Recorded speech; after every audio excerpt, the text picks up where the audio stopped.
Hello everyone, in this video I will show you how to fix message do not send cannot be received on Samsung Galaxy A57. Let's start the video. If you want to fix this problem, so restart phone, just click on hot side power button and volume up button and volume down button and restart phone from here. After restart phone, you will see enter your phone pin. You will see your problem is solved. But if it not solved, go to app library and click on settings app.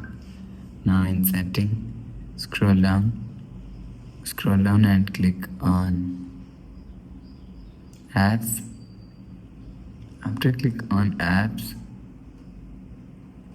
and scroll down and search messages app from here.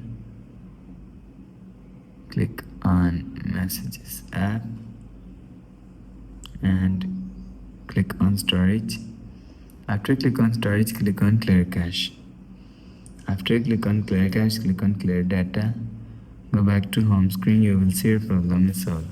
So that's how you can fix message do not send cannot be received on Samsung Galaxy A57.